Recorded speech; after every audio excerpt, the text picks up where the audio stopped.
और बड़ी खबर भोपाल से, आज से 10वीं 12वीं के स्कूल खुल चुके हैं। कोरोना संकट के बीच सरकार ने फैसला लिया है, 10वीं 12वीं के स्कूल आज से खोल दिए गए। 10वीं और 12वीं बोर्ड की एग्जामिनेशंस बहुत ज़्यादा अहम होती हैं। ये बोर्ड की एग्जाम्स कहा जाता है कि आगे फ्यूचर में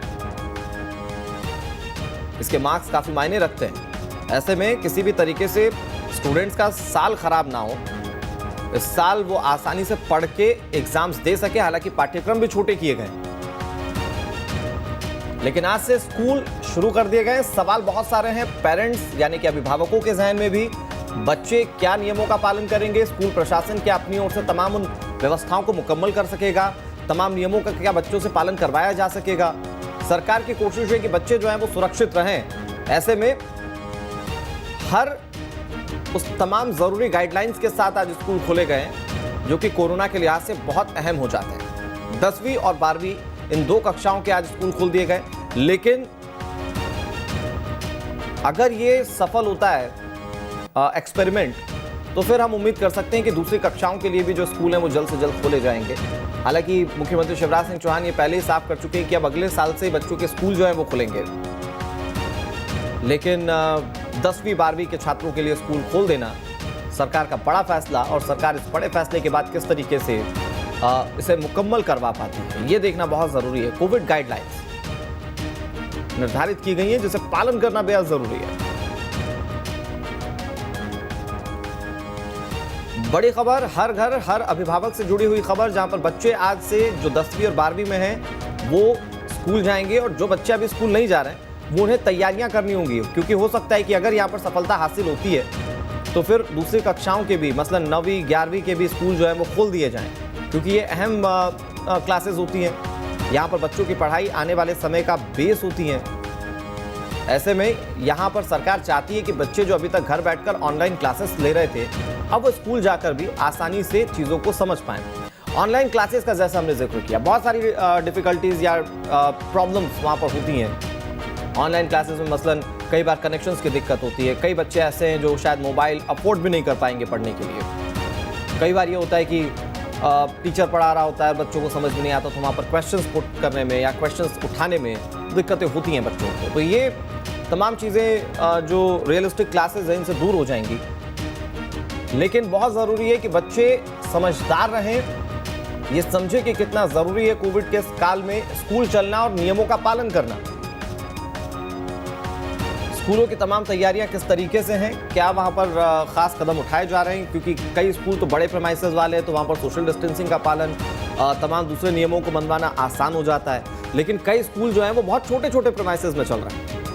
ऐसे में क्या वहां पर अलग अलग स्प्लिट क्लासेस लगाई जाएंगी, या क्लासेस जब पूरी लगाई जाएंगी तो सोशल डिस्टेंसिंग का पालन कैसे करवाया जाएगा? बच्चों को सैनिटाइजर, मास्क का इस्तेमाल कैसे उसके लिए बाध्य किया जा सकेगा? जैसे कि हम लोग पहले भी इस बात का जिक्र करते रहे कि बच्चे चूंकि सभी एक तरह के नहीं होते, कई बच्चे नियमों का पालन कर लेते हैं आसानी से, उनसे कहने के बाद वो मान जाते हैं टीचर्स की बात। कई बच्चे ऐसा करते हैं कि वो नहीं मानते।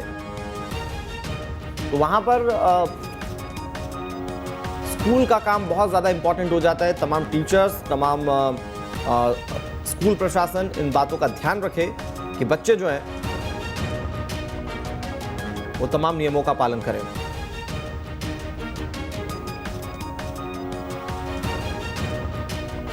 तो कोरोना संकट के बीच ये बड़ा फैसला है। ये फैसला बड़ा इसलिए भी है क्योंकि बच्चों की पढ़ाई किसी भी तरीके से बाध्य ना हो, 10वीं 12वीं के जो नतीजे हैं वो किसी भी तरीके से प्रभावित ना हो। और इसीलिए सरकार ने ये फैसला लिया कि अब क्योंकि मार्च या अप्रैल में एग्जाम होंगी, तो अब कम से कम 2 से 3 महीने बच्चों को पढ़ाया जा सके। लेकिन बड़ी बात यह है कि नियमों का पालन कराना बहुत जरूरी है, क्योंकि कहा जाता है जान है तो जहान है, और छोटे छोटे नौनिहालों की रक्षा करना उनके अभिभावकों और स्कूल प्रशासन का काम है। हमारे साथ कई सहयोगी जुड़ गए जिनसे हम समझने की कोशिश करते हैं किन नियमों के साथ आज स्कूल खोले गए। आदित्य सिंह इंदौर से हमारे साथ ज्यादा जानकारी के साथ जुड़ गए, और जितेंद्र हमारे सहयोगी भोपाल से। पहले आदित्य, शुरुआत आप ही से कर लेते हैं। इंदौर में क्या गाइडलाइंस जो हैं वो तय की गई हैं कोरोना की? ये तो सभी को पता है कि मास्क, सोशल डिस्टेंसिंग, सैनिटाइजर, इन सब का इस्तेमाल बहुत जरूरी है, लेकिन इन पर अमल करवाना, स्कूल प्रबंधन इसके लिए कितना तैयार नजर आ रहा है?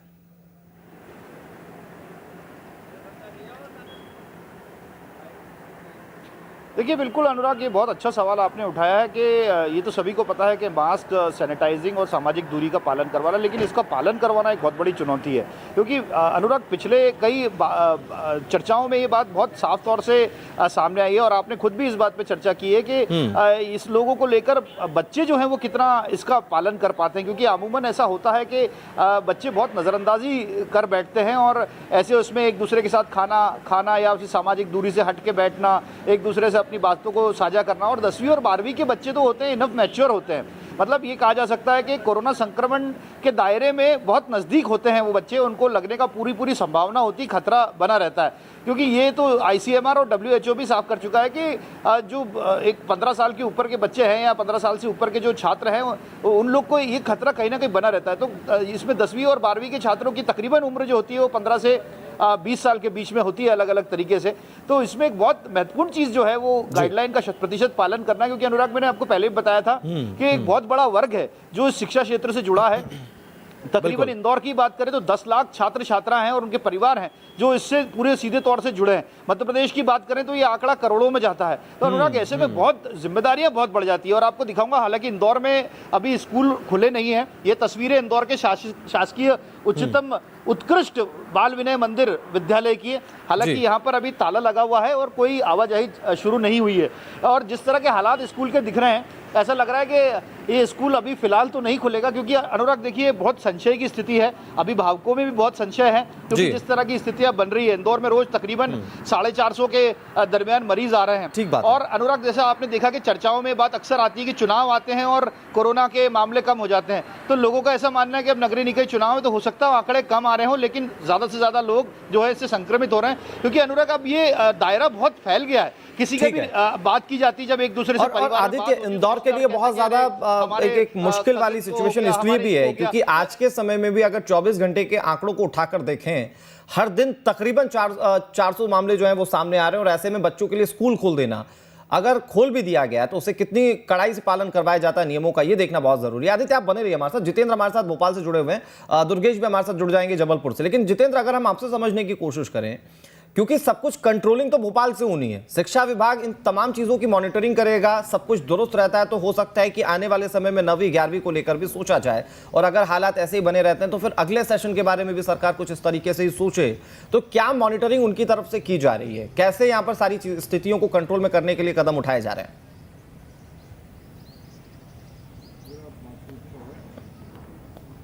बिल्कुल, देखिए अनुराग, अगर बात की जाए तो माध्यमिक शिक्षा मंडल मध्य प्रदेश के सभी स्कूलों पर अपनी नज़र बनाए रखा है। तो इसके अलावा जिला जो शिक्षा अधिकारी होते हैं उन्हें निर्देश दिए गए हैं कि वे शिक्षा विभाग को समय समय पर तमाम चीज़ों का अपडेट कराएंगे कि छात्र किस तरह से पहुंच रहे हैं और वहाँ पर व्यवस्थाएं क्या की गई थी, यानी कि सैनिटाइजर, मास्क का वहाँ पर लगाकर प्रवेश दिया जा रहा है या नहीं, इसके अलावा सोशल डिस्टेंसिंग में छात्र बैठ पा रहे हैं या नहीं। इन तमाम चीज़ों को लेकर जिला शिक्षा अधिकारियों को निर्देशित भी किया गया है कि वे पूरी रिपोर्ट तैयार करेंगे और समय समय पर माध्यमिक शिक्षा मंडल के अलावा जो स्कूल शिक्षा विभाग है उसे सौंपेंगे।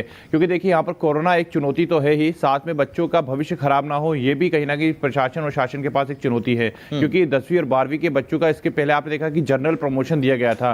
कई बच्चों में निराशा थी तो कई बच्चों ने उसका कहीं ना कहीं पालन किया था और उत्साह भी था। तो ऐसे में बच्चों की शिक्षा पर किसी प्रकार का असर ना हो, क्योंकि देखिए ऑनलाइन शिक्षा देने का जो सब्जेक्ट है वो अलग है और सामने सीधे तौर पर शिक्षक अगर बच्चों से को रूबरू होकर पढ़ाते हैं तो वो शिक्षा कुछ अलग होती है। तो शायद यही वजह है कि अब स्कूलों में बच्चों को प्रवेश देने की जो तैयारियां हैं वो लगभग पूरी हो चुकी थी। राजधानी भोपाल में आज 10वीं और 12वीं की जो छात्र 10:30 बजे से स्कूल खोले जाएंगे और बच्चे प्रवेश करेंगे। इसके अलावा स्कूल में अलग अलग जगहों पर जो व्यवस्था है वो की गई है। जैसे कि हमने 2 दिन पहले भी दिखाया था कि यहाँ पर सैनिटाइजर, मास्क के अलावा स्कूलों के अंदर बच्चों को जो बेंचेस पे बैठाया जाता है उसमें एक बेंच पर एक बच्चा, अगर किसी क्लास में 40 बच्चे हैं तो एक दिन 20 बच्चे आएंगे, दूसरे दिन 20 बच्चे आएंगे, ताकि कोरोना के खतरे से ही बचा जा सके और बच्चों को शिक्षा भी मिल सके। इसके अलावा स्कूल में जो लंच होता है तो पीरियड्स वाइज यहाँ पर इस बार लंच करने की व्यवस्था की गई है कि एक क्लास के छात्र एक साथ पहुंचेंगे तो दूसरे क्लास के छात्र दूसरे पीरियड में पहुंचेंगे, इकट्ठा कोई भी छात्र ग्राउंड में नहीं पहुंच पाएगा।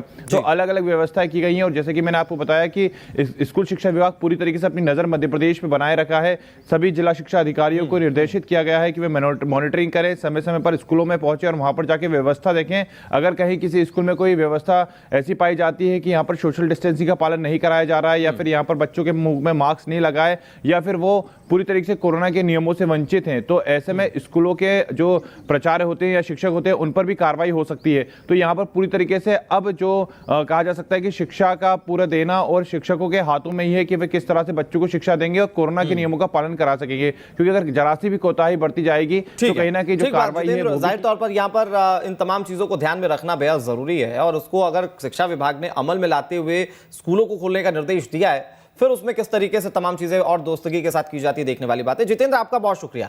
आदित्य हमारे साथ बने रहेंगे और दुर्गेश हमारे साथ जुड़ गए जबलपुर से ज्यादा जानकारी के साथ। दुर्गेश, जबलपुर की बात की जाए, क्योंकि अभी हम लोगों ने आदित्य से भी बातचीत की तो नियमों को लेकर बातचीत की कि स्कूल किन नियमों के साथ खुल रहे हैं। हमें जितेंद्र ने भी बताया कि भोपाल से किस तरीके से मॉनिटरिंग की जा रही है, लेकिन सबसे बड़ा पहलू अभिभावकों का भी है।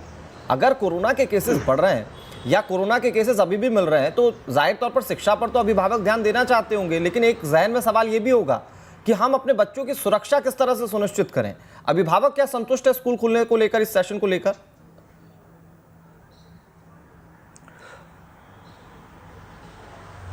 बिल्कुल अनुराग, देखिए ये बात बेहद महत्वपूर्ण है कि क्या पेरेंट्स इस बात के लिए राजी हैं कि वो अपने बच्चों को स्कूल तक भेज सकें, और शायद यही वजह है कि 10वीं और 12वीं के बच्चों को ही यहाँ भी प्राथमिकता दी जा रही है। लेकिन उसमें भी एक ऑप्शन ये रखा गया है कि यदि अभिभावक नहीं चाहते हैं, पेरेंट्स नहीं चाहते हैं अपने बच्चों को भेजना, तो वो ना भेजें, वो घर पर ही जिस तरीके से अब तक पढ़ाई चलती रही है, ऑनलाइन चलती रही है, वो उसमें ही शामिल हों। यदि स्कूल उनको नहीं भेजना है तो वो नहीं भेजें।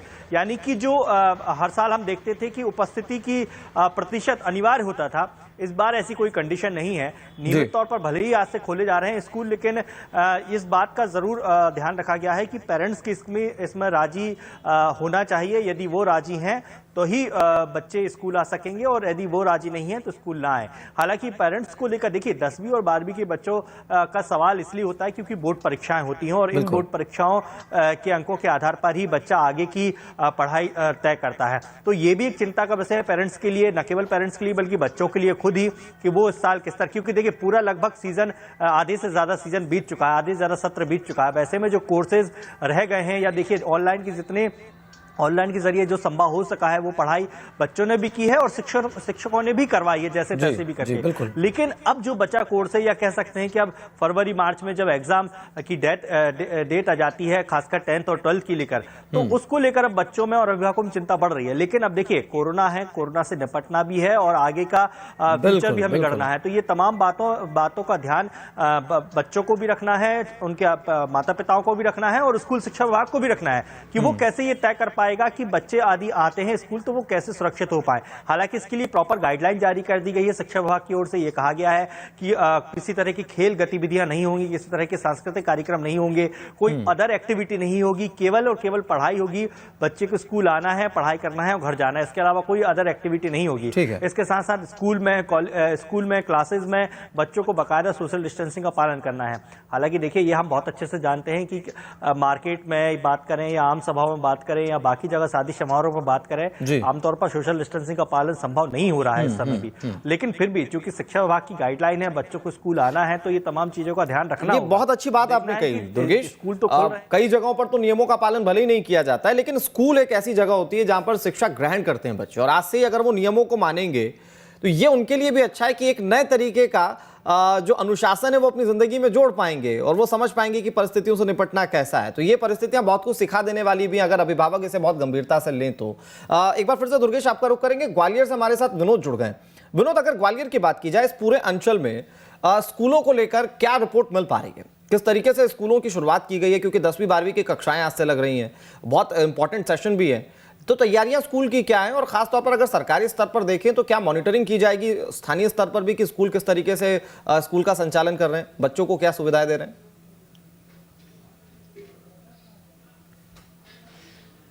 देखिए अनुराग, मैं बता दूं, इसमें पूरा बच्चों का ध्यान स्कूल प्रबंधन को ही रखना है, चाहे वो गवर्नमेंट स्कूल हो या प्राइवेट स्कूल हो, क्योंकि ज़्यादातर ये देखने में आया है कि बच्चे अब पढ़ना चाहती हैं।